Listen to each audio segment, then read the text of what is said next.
Bible एक वर्ष में। नमस्कार, आप सबका बाइबल एक वर्ष में स्वागत है।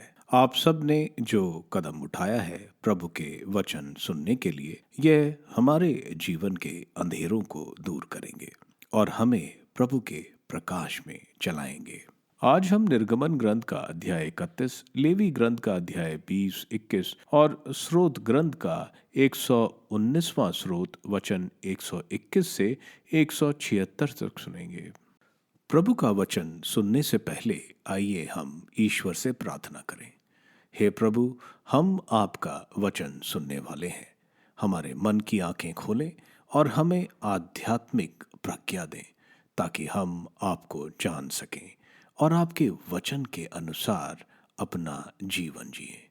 यह हम मांगते हैं आपसे प्रभु यीशु के नाम, आमीन।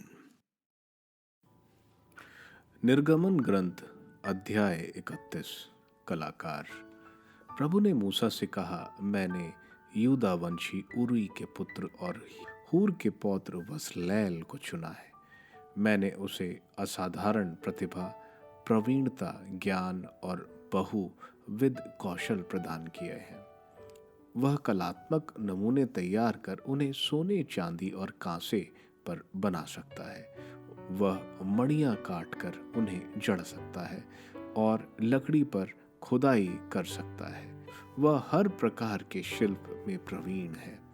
मैंने दानवंशी असीमाक के पुत्र ओहोलियाब को उसका सहयोगी नियुक्त किया।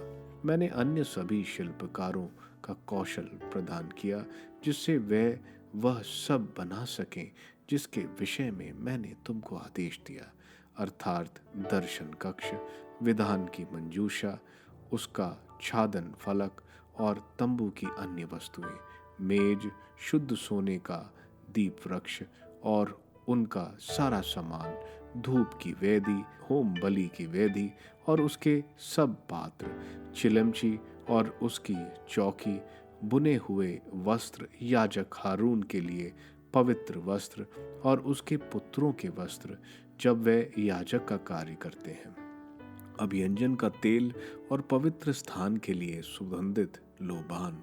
मैंने तुमको जैसा आदेश दिया है ठीक उसी प्रकार उन्हें यह सब बनवाना चाहिए।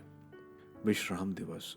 प्रभु ने मूसा से कहा, तुम इजरायलियों को आदेश दो कि वह मेरा विश्राम दिवस मनाएं, क्योंकि वह उनके लिए और भावी पीढ़ियों के लिए एक चिन्ह है कि मैं वह प्रभु हूँ जो उन्हें पवित्र करता हूँ। विश्राम दिवस मनाओ क्योंकि वह तुम्हारे लिए पवित्र है। जो उसे अपवित्र करेगा उसे मृत्यु दंड दिया जाएगा। प्रत्येक व्यक्ति जो उस दिन काम करे अपनी जाति से बहिष्कृत कर दिया जाए। 6 दिन तक काम किया जाए परंतु 7वां दिन पूर्ण विश्राम दिवस हो। वह प्रभु के लिए पवित्र है। जो व्यक्ति विश्राम दिवस पर काम करेगा उसे मृत्यु दंड दिया जाएगा। इस प्रकार इजरायली लोग विश्राम दिवस मनाएंगे। वे पीढ़ी दर पीढ़ी चिरस्थायी आदेश के अनुसार विश्राम दिवस मनाएं। वह सदा सर्वदा के लिए मेरे और इज़राइल के बीच के संबंध का चिन्ह होगा, क्योंकि 6 दिनों में प्रभु ने स्वर्ग और पृथ्वी को बनाया था, किंतु 7वें दिन उसने कार्य समाप्त कर विश्राम किया। विधान की पाटियां। जब प्रभु सिनाई पर्वत पर मूसा से अपनी बातें समाप्त कर चुका, तब उसने उसे विधान की 2 पाटियां, ईश्वर के हाथ से लिखी हुई 2 पत्थर की पाटियां दी। लेवी ग्रंथ अध्याय 20। अवज्ञा का दंड। प्रभु ने मूसा से कहा, इजरायलियों से यह कहो, यदि इजरायलियों में यह इजराइल में रहने वाले प्रवासियों से कोई अपनी संतान मोलेक देवता को चढ़ाए तो उसे प्राण दंड दिया जाएगा। देशवासी उसे पत्थर से मार डालेंगे। मैं उस पर अप्रसन्न हो जाऊंगा और उसका समुदाय से बहिष्कार करूंगा, क्योंकि उसने मोलक देवता को अपनी संतान चढ़ाकर मेरे पवित्र स्थान को दूषित किया और मेरा पवित्र नाम अपवित्र किया। यदि देश के निवासी उस बात पर ध्यान नहीं देंगे कि उस व्यक्ति ने अपनी संतान मोलेक को चढ़ाई है और उसे प्राणदंड नहीं देंगे, तो मैं उस पर और उसके परिवार पर अप्रसन्न हो जाऊंगा और उनका उनके समुदाय से बहिष्कार करूंगा, उसे और उन सब को जो व्यभिचार करते हुए उसका अनुसरण करते हैं। यदि कोई भूत प्रेत साधनों वालों या ओझा के पास जाएगा तथा व्यभिचार करते हुए उनका अनुसरण करेगा, तो मैं उस पर अप्रसन्न हो जाऊंगा और उसका उसके समुदाय से बहिष्कार करूंगा। तुम अपने को पवित्र करो और पवित्र बने रहो। मैं प्रभु तुम्हारा ईश्वर हूँ। तुम मेरी विधियों का पालन करोगे और उनके अनुसार आचरण करोगे। मैं वह प्रभु हूँ जो तुमको पवित्र करता है। यदि कोई अपने पिता या अपनी माता को अभिशाप देगा, तो उसे प्राणदंड दिया जाएगा। उसने अपने पिता या अपनी माता को अभिशाप दिया, इसलिए उसका रक्त उसके सिर पड़ेगा। यदि कोई पुरुष किसी की पत्नी अपने पड़ोसी की पत्नी से व्यभिचार करे, तो व्यभिचारी और व्यभिचारिणी को प्राण दंड दिया जाएगा। यदि कोई अपने पिता की किसी पत्नी के साथ व्यभिचार करे, तो वह अपने पिता का अनादर करता है। दोनों को प्राणदंड दिया जाएगा, उनका रक्त उनके सिर पड़ेगा। यदि कोई अपनी पुत्र वधू के साथ व्यभिचार करे, तो दोनों को प्राणदंड दिया जाएगा। उन्होंने घृणित पाप किया, उनका रक्त उनके सिर पड़ेगा। यदि कोई स्त्री की तरह किसी पुरुष के साथ प्रसंग करे, तो दोनों घृणित पाप करते हैं, उनको प्राणदंड दिया जाएगा, उनका रक्त उनके सिर पड़ेगा।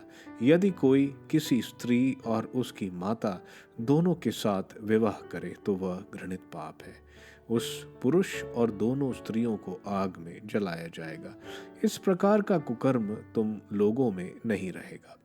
यदि कोई पशुगमन करे, तो उसे और पशु को दोनों को मार दिया जाएगा। यदि कोई स्त्री किसी पशु के साथ प्रसंग होने दे, तो उसे और पशु को मार दिया जाएगा। उन्हें मारना है, उनका रक्त उनके सर पड़ेगा। यदि कोई पुरुष अपनी बहन के साथ विवाह करे, चाहे वह उसके पिता की पुत्री हो, चाहे उसकी माता की हो, और वह प्रसंग करे, तो दोनों को लोगों के सामने मरना है। उसने अपनी बहन का अनादर किया और वह दोषी है। यदि कोई पुरुष किसी स्त्री के मासिक धर्म के समय उसकी अनुमति से उसके साथ प्रसंग करे, तो दोनों को मारा जाएगा, क्योंकि उन्होंने उसके रक्त का बहता स्रोत उधारा। तुम अपने पिता या अपनी माता की बहन का शील भंग नहीं करोगे। जो ऐसा करता है वह अपनी निकट कुटुंबनी का अनादर करता है और वह दोषी है। जो अपनी चाची का शील भंग करता है वह अपने चाचा का अनादर करता है, वह दोषी है और निसंतान मर जाएगा। यदि कोई अपने भाई की पत्नी से विवाह करता है, तो वह व्यभिचार है। उसने अपने भाई का अनादर किया, दोनों निसंतान मर जाएंगे। जब तुम मेरे सब विधियों और आदेशों का पालन करोगे और उनके अनुसार आचरण करोगे, तो मैं जिस मिस्र देश में तुम लोगों को ले जाऊंगा, वह तुम्हें बाहर नहीं निकालेगा। जिन जातियों को मैं तुम्हारे सामने, तुम उनकी प्रथाओं का अनुसरण नहीं करोगे। उनके कुकर्मों के कारण मैं उनसे घृणा करता था।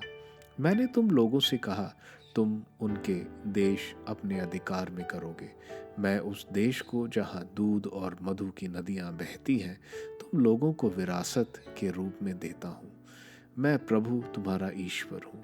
मैंने तुमको अन्य राष्ट्रों से अलग कर दिया। तुम शुद्ध और अशुद्ध पशुओं तथा अशुद्ध और शुद्ध पक्षियों में भेद रख करोगे। तुम उन पशुओं, पक्षियों और भूमि पर रेंगने वाले जीवों से अपने को दूषित नहीं करोगे, जिन्हें मैंने तुम्हारे लिए अशुद्ध घोषित किया है। मेरे लिए पवित्र बनो, क्योंकि मैं प्रभु पवित्र हूँ। मैंने तुम लोगों को अन्य राष्ट्रों से अपने लिए अलग कर लिया है। जो पुरुष और स्त्रियां भूत प्रेत की साधना करते हैं या जादू टोना करते हैं, उन्हें मार डाला जाए। वे पत्थरों से मारे जाएंगे, उनका रक्त उनके सिर पड़ेगा। लेवी ग्रंथ अध्याय 21। प्रभु ने मूसा से कहा, हारून के पुत्रों याजकों से ये कहो, याजक किसी देश भाई के शव का स्पर्श कर अपवित्र ना बने। वह अपने इन निकट संबंधियों के लिए अपने को अपवित्र कर सकता है, अपनी माता, अपनी पिता, अपना पुत्र, अपनी पुत्री, अपना भाई, अपनी ऐसी बहन जो अविवाहित होने के कारण उसके अपने परिवार की हो। वह अपने कुटुंब में प्रमुख है, इसलिए वह अपने को अशुद्ध और पवित्र ना करे। याजक अपने सिर के बाल नहीं मुड़े, अपनी दाढ़ी का किनारा नहीं काटे और अपने शरीर में घाव नहीं करे। वह अपने ईश्वर के सामने पवित्र बने रहे और उसका नाम अपवित्र नहीं करे। वे प्रभु को होम बलियां, अपने ईश्वर का आहार चढ़ाते हैं, इसलिए उन्हें पवित्र होना चाहिए। वे किसी वेश्या या शील भ्रष्ट स्त्री या पति द्वारा परित्यागिता के साथ विवाह नहीं करे, क्योंकि याजक को अपने ईश्वर के लिए पवित्र होना चाहिए। तुम उसे पवित्र मानोगे क्योंकि वह तुम्हारे ईश्वर का आहार चढ़ाता है। वह तुम्हारे लिए पवित्र होगा क्योंकि मैं प्रभु जो तुमको पवित्र करता है पवित्र हूँ। याजक की पुत्री जो वेश्या बनती है, अपने पिता का अनादर करती है, उसे आग में जला दिया जाए। प्रधान याजक वह याजक जो अपने भाइयों में प्रधान है, जिसके सिर पर अभियंजन का तेल उड़ेला गया है और पवित्र वस्त्र पहनने के लिए जिसका अभिषेक हो चुका है, अपने बाल खुले ना रखे और अपने वस्त्र ना फाड़े। वह किसी शव के पास जाकर अपने को अपवित्र ना करे, चाहे वह अपने पिता या अपनी माता का शव क्यों ना हो। वह पवित्र स्थान से दूर नहीं जाए और अपने ईश्वर के पवित्र स्थान को अपवित्र नहीं करे, क्योंकि वह तेल के अभियंजन द्वारा अपने ईश्वर को अर्पित किया गया है। मैं प्रभु हूँ। वह कन्या अक्षत हो जिसके साथ वह विवाह करे, विधवा, परित्यागिता, शील भ्रष्टा या वैश्या, वह इनमें किसी के साथ विवाह नहीं करे। वह केवल अपने वंश की किसी कुंवारी से विवाह करे। इस प्रकार वह अपने वंशजों को अपवित्र नहीं करेगा। मैं प्रभु हूँ जो उसे पवित्र करता है। कुछ निषेध। फिर प्रभु ने मूसा से कहा, हारून से कहो कि यदि तुम्हारे वंशजों में किसी के शरीर में कोई दोष हो तो वह अपने ईश्वर का आहार चढ़ाने नहीं जाए। यह सब पीढ़ियों के लिए चिरस्थायी आदेश है। जिसके शरीर में कोई दोष हो वह याजक का कार्य संपन्न नहीं करे, अर्थात अंधा, लंगड़ा, विकृत मुख वाला, विकलांग, जिसका पैर या हाथ टूटा हो, कुबला, बौना, जिसकी आंख में कोई दोष हो, चर्म रोगी या नपुंसक। यदि हारून के वंशजों में किसी को इस प्रकार का दोष हो तो वह प्रभु के चढ़ावे अर्पित नहीं कर सकता। वह अपने दोष के कारण अपने ईश्वर का आहार नहीं चढ़ा सकता, लेकिन वह अपने ईश्वर का पवित्र बलि प्रसाद और परम पवित्र बलि प्रसाद खा सकता है। वह अपने दोष के कारण अंतरपट और वेदी के पास नहीं आ सकता। वह मेरा पवित्र स्थान अपवित्र नहीं करेगा, क्योंकि मैं वही प्रभु हूँ जो उन्हें पवित्र करता है। मूसा ने यह सब हारून और उसके पुत्रों और सब इज़राइलियों को बताया। स्रोत ग्रंथ स्रोत 119 वचन 121 से 176 तक। मैंने न्याय और धार्मिकता का आचरण किया है, मुझे मेरे अत्याचारों के हाथों ना पड़ने दे। अपने सेवक की सुख शांति की रक्षा कर, जिससे घमंडी मुझ पर अत्याचार ना करे। तेरी मुक्ति और तेरी सत्य संगत प्रतिज्ञा की पूर्ति के लिए मेरे आंखें तरसती रहती है। अपनी सत्य प्रतिज्ञता के अनुरूप अपने सेवक से व्यवहार कर और मुझे अपनी संहिता की शिक्षा प्रदान कर। मैं तेरा सेवक हूँ, मुझे विवेकशील बना और मैं तेरी आज्ञाओं का ज्ञान प्राप्त करूँगा। प्रभु, हस्तक्षेप करने का समय आ गया है। तेरी संहिता का उल्लंघन किया जाता है। सोने, परिष्कृत सोने की अपेक्षा मुझे तेरी आज्ञाएं अधिक प्रिय है। मैं तेरे सभी नियम न्याय संगत मानता और असत्य के सब मार्गों से घृणा करता हूँ। तेरे नियम अपूर्व है, इसलिए मैं उनका पालन करता हूँ। तेरी शिक्षा की व्याख्या ज्योति प्रदान करती है, वह अशिक्षितों को भी विवेकशील बनाती है। मैं आह भरकर बड़ी उत्सुकता से तेरी आज्ञाओं के लिए तरसता रहता हूँ। मुझ पर दया दृष्टि कर, जैसा कि तू अपने भक्तों के लिए करता आया है। अपनी प्रतिज्ञा के अनुसार मेरे कदमों को दृढ़ता प्रदान कर। किसी भी बुराई का मुझ पर अधिकार ना होने दे।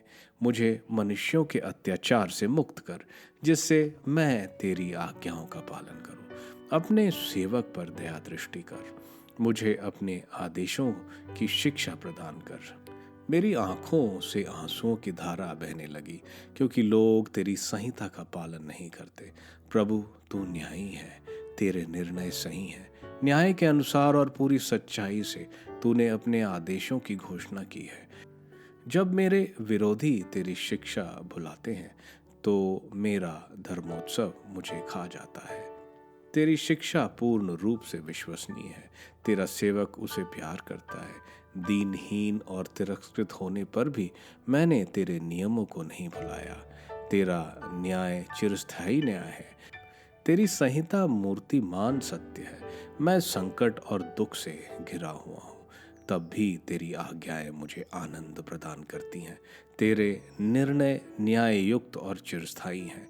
मुझे विवेक प्रदान कर और मैं जीवित रहूंगा। प्रभु, मैंने सारे हृदय से तुझे पुकारा, मेरी सुन।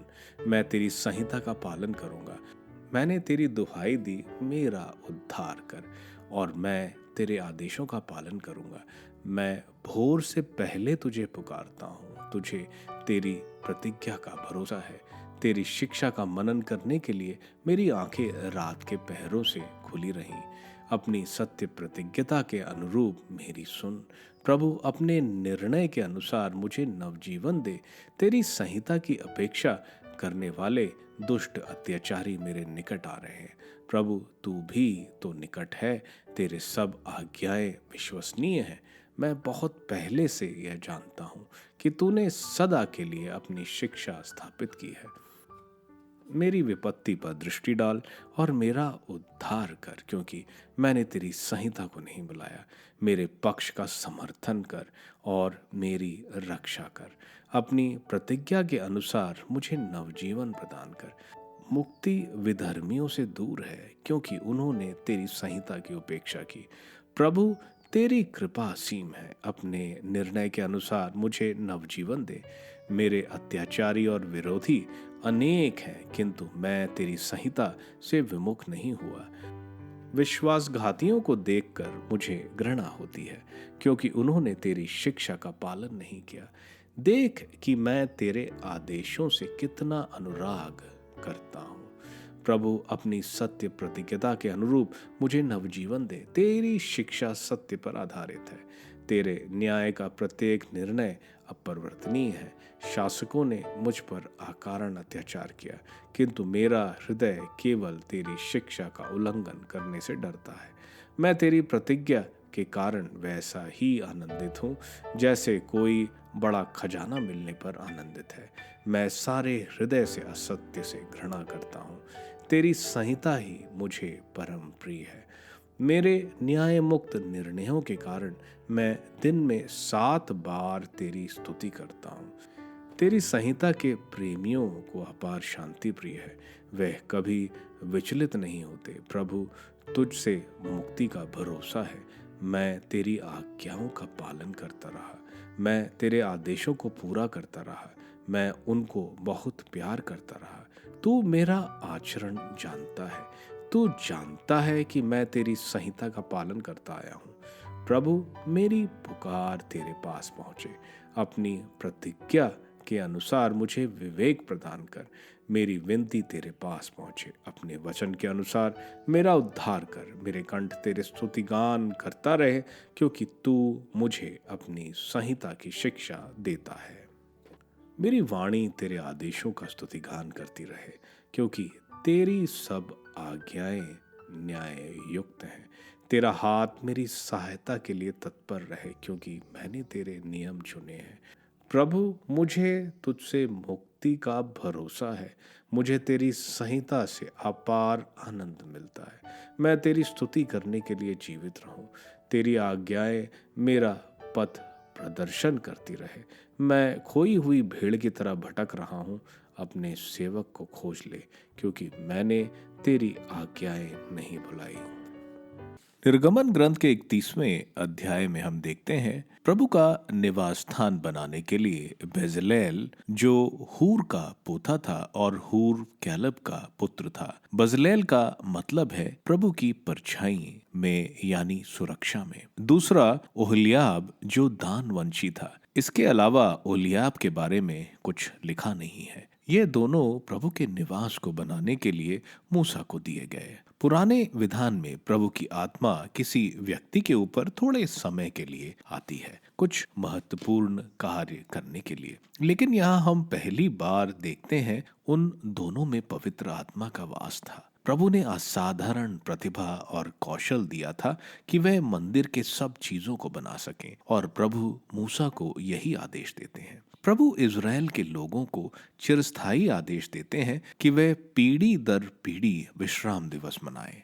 ईश्वर ने मूसा को अपने उंगलियों से लिखी विधान की 2 पाटिका दी। अब तक 40 दिन का समय बीत चुका था। लेवी ग्रंथ का अध्याय 20 हम देखते हैं प्रभु बता रहे हैं कि अपने आप को पवित्र रखो और उनके आदेशों का पालन करो। इस अध्याय में 14 निषेध बताए गए हैं। ज्यादातर अवैध यौन संबंध और उनके दंड बता रहे हैं।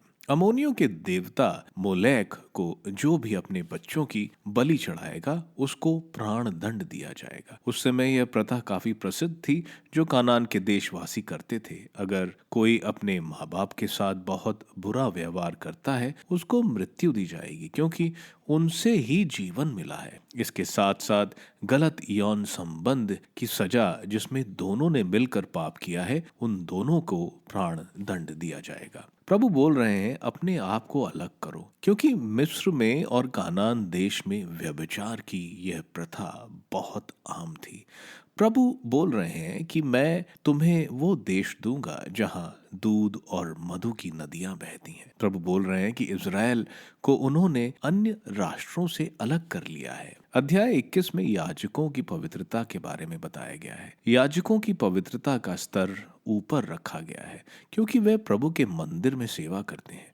याजक किसी भी शव का स्पर्श नहीं कर सकते, सिर्फ अपने माता पिता, भाई, बेटा, बेटी और बहन जिसकी शादी नहीं हो। याजक की शादी कुंवारी से होनी चाहिए और उसका चरित्र अच्छा होना चाहिए। प्रधान याजक अपने माता पिता या निकट संबंधी की मृत्यु पर भी मंदिर का परिसर नहीं छोड़ सकता, क्योंकि दूसरे याजक के बदले और याजक कार्य संभाल सकते हैं, लेकिन प्रधान याजक एक है, वह मंदिर का प्रांगण नहीं छोड़ सकते। इसके अलावा अगर लेवी वंश में किसी को कोई दोष है, जैसे लंगड़ा, बौना आदि हो, तो वो मंदिर की पुरोहिताई का कार्य नहीं कर सकता। पुरोहित बिना किसी दोष के होना चाहिए। यही हम अपने महान याजक प्रभु ईसा मसीह में देखते हैं, जो बिना किसी दोष के थे। स्रोत ग्रंथ के 119वें स्रोत के आज हमने 120 से 176 तक वचन सुने। बहुत ही मधुर और सुंदर स्रोत है। स्रोतकार का प्रभु की आज्ञाएं और प्रभु के वादे पर भरोसा हमें देखने को मिलता है। कुछ मुख्य हृदय को छूने वाले बातें जो स्रोतकार बोल रहा है, प्रभु से विवेक और आदेशों का ज्ञान की प्रार्थना कर रहा है। उसको स्वर्ण से ज्यादा प्रभु की आज्ञाएं पसंद है। वह जानता है प्रभु दयालु है और वो प्रभु से दया की याचना कर रहा है। वह प्रभु से जीवन की प्रार्थना कर रहा है, क्योंकि प्रभु ही जीवन देते हैं। वो प्रभु के वचन से प्यार करता है, इसलिए वो आज्ञाकारी की तरह उस पर चलता है।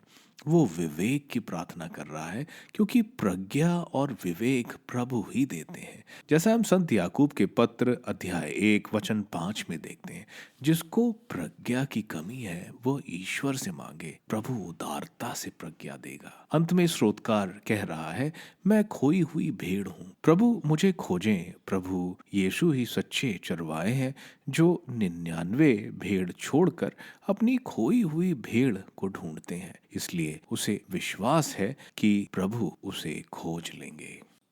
आप सबको धन्यवाद ईश्वर के वचन सुनने के लिए। मैं आपसे विनती करता हूं कि आप बाइबल एक वर्ष में को दूसरों के साथ शेयर करें, क्योंकि प्रभु का वचन स्वयं प्रभु यीशु है।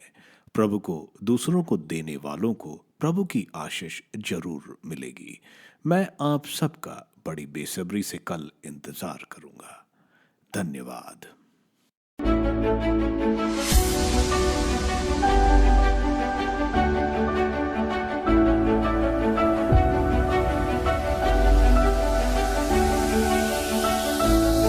बाइबल एक वर्ष में